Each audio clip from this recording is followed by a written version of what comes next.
घर आया हूँ। वैसे तो मैं जब से इंडिया आया हूँ 6 जून को मैं इंडिया आया था, तब से मैं घर पर 2 दिन के लिए रुका था, 2 दिन ही रुका था। उसके बाद मैं पूरे देश भर में घूमा। उसके बाद पिछले 36-37 दिन से जंतर मंतर पर बैठा था। काफ़ी खुशी मिल रही है घर आकर, इतने लंबे समय के बाद और इतने लंबे संघर्ष के बाद घर आया हूँ। आज घर पर आराम से सो पाऊँगा, अपनी माँ के हाथ का बना हुआ खाना खा पाऊँगा फाइनली। सो उसकी बहुत खुशी है और एक उम्मीद करता हूँ अगर मीडिया मुझे ज़्यादा परेशान ना करे अगले 1-2 दिन, तो जो मेरी नॉर्मल लाइफ थी पहले, वैसे थोड़े दिन के लिए मैं नॉर्मल लाइफ जी पाऊँ।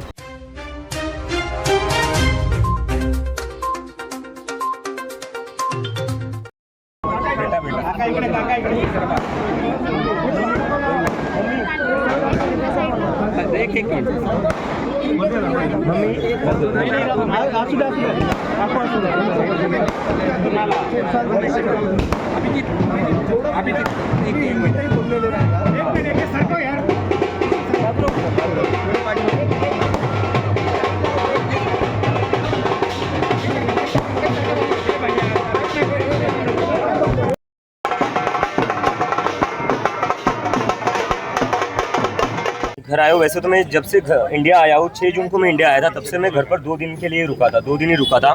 उसके बाद मैं पूरे देश भर में घूमा। उसके बाद पिछले 36-37 दिन से जंतर मंतर पर बैठा था। काफ़ी खुशी मिल रही है घर आकर, इतने लंबे समय के बाद और इतने लंबे संघर्ष के बाद घर आया हूँ। आज घर पर आराम से सो पाऊँगा, अपनी माँ के हाथ का बना हुआ खाना खा पाऊँगा फाइनली। सो उसकी बहुत खुशी है और एक उम्मीद करता हूँ अगर मीडिया मुझे ज़्यादा परेशान ना करे अगले 1-2 दिन, तो जो मेरी नॉर्मल लाइफ थी पहले, वैसे थोड़े दिन के लिए मैं नॉर्मल लाइफ जी पाऊँ। आज जो सरकार पार्लियामेंट में पार्लियामेंट में पेपर लीक का बिल पास हुआ है, उसके ऊपर आप क्या कहेंगे? मुझे लगता है बिल आते रहेंगे जब तक ये लोगों की नीयत सही नहीं होती है, तब तक कुछ नहीं हो सकता। बिल रिफॉर्म्स इस देश में कई कानून अच्छे बने हुए हैं, कानून एक से एक बनते हैं इस देश में। फास्ट ट्रैक कोर्ट का वादा किया था नरेंद्र मोदी ने 3 दिन पहले, और उस पर लोग काफी खुश हो गए थे कि अब पेपर लीक पर फास्ट ट्रैक कोर्ट बैठ गई। क्या हुआ पहली हियरिंग में? पहली हियरिंग ही पोस्टपोन हो गई क्योंकि सीबीआई का काउंसिल आया नहीं। तो कानून आप कैसे भी बना लो, जब तक उसको इम्प्लीमेंट करने वाले अच्छे नहीं है, तब तक उस कानून का क्या मतलब है? स्टूडेंट्स को ढूंढा जा रहा है। पंतप्रधान जी की जो मोबाइल पे उन्होंने की, मुझे लगता है उनको इन्फ्लुएंसर बनना चाहिए। बहुत अच्छा कर रहे हैं वो, एज ए इन्फ्लुएंसर बहुत अच्छा काम कर रहे हैं। प्रधानमंत्री की कुर्सी छोड़ दे, इन्फ्लुएंसर बन जाए, प्रधानमंत्री का काम कोई और कर लेगा। स्टूडेंट्स को ढूंढा जा रहा है, एफआईआर रजिस्टर्ड हो रहा है, इस बारे में क्या कहेंगे? नहीं लिया गया है। अगर एफआईआर पीछे नहीं लेते और स्टूडेंट्स को ऐसे ही परेशान करते रहेंगे तो हम फिर से आंदोलन करेंगे। इस सरकार को ये बात समझनी चाहिए कि स्टूडेंट्स का गुस्सा कम नहीं हुआ है। अगर उन्हें लगता है एक धर्मेंद्र प्रधान का इस्तीफा देकर ये गुस्सा ठंडा हो जाएगा, ऐसा नहीं है। गुस्सा बहुत ज्यादा है लोगों में और जरूरत पड़ी तो ये आंदोलन फिर होगा और जो पिछला हुआ उससे भी बड़ा आंदोलन होगा।